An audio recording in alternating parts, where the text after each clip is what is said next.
Before we dive into today's topic, take a second to hit subscribe. Your support helps us keep researching and making these videos. In 1904, the Russian Empire commanded a presence that spanned continents. To hold its vast eastern territories, it relied less on highly mobilized shock forces and heavily on the sheer intimidation of its sprawling size. A mere 50 years earlier, Japan operated under a strict isolationist policy. Governed by a shogunate, its political structure was rigid, and its warfare was largely limited to the blade. That changed in 1868 with the ascension of Emperor Meiji. Japan rapidly modernized, importing military advisors from France and Germany to overhaul its command structure from the ground up. With the introduction of conscription laws in 1873, the military swelled. In just 2 years, the Japanese army nearly doubled from 18,000 to roughly 33,000 men, equipping infantry with modern rifles and logistical gear. These two trajectories placed an ancient empire resting on its laurels directly in the path of a rapidly industrializing nation fighting aggressively for a foothold on the world stage. This chart visualizes a hidden weakness inside the Russian ranks following their defeat in the Crimean War.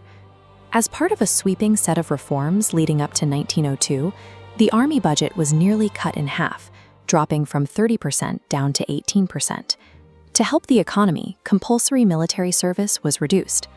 Without years of required service tying them down, Russian peasants suddenly had time to educate themselves and learn trades. This inadvertently allowed them to recognize the logistical backwardness of the Russian system, planting early seeds of mutiny among the lower classes. Seeing right through Russia's facade of military might, Japanese forces called their bluff. On February 8, 1904, Japanese destroyers launched a stunning surprise attack on the docked Russian fleet at Port Arthur. This single strike shattered the illusion of European military invincibility and officially ignited the war. On land, the conflict was not decided by superior weaponry. Both armies fielded highly comparable equipment, matching the robust Russian Mosin Nagant rifle and Maxim machine gun against the Japanese Arisaka rifle and Hotchkiss machine gun. The difference lay in application. Timid Russian commanders like Alexei Kuropatkin and the stubborn Anatoly Stessel crippled their infantry by clinging to antiquated volley fire, demanding soldiers wait to reload and shoot simultaneously rather than aim at specific targets.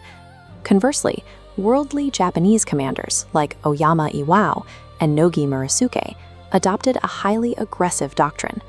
They discarded volley fire, instructing their men in precise marksmanship and relentless forward assaults. Japan's aggressive tempo perfectly exploited Russia's agonizingly slow logistical supply lines. While Japanese troops pressed forward, Russia simply could not transport men across the vast Siberian region fast enough to reinforce Manchuria.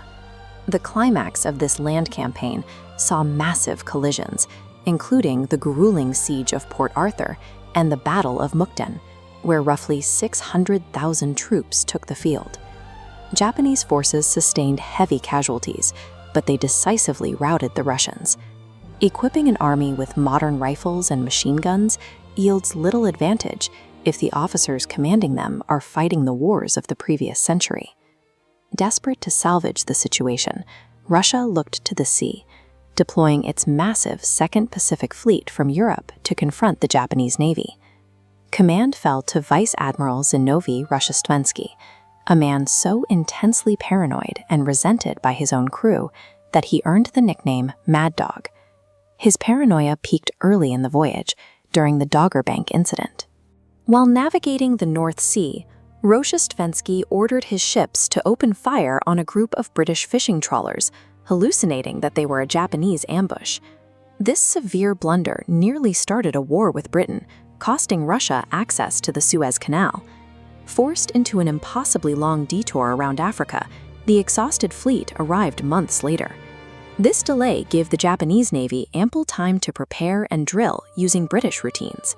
Command of the Japanese fleet belonged to Admiral Togo Heihachiro, educated in England.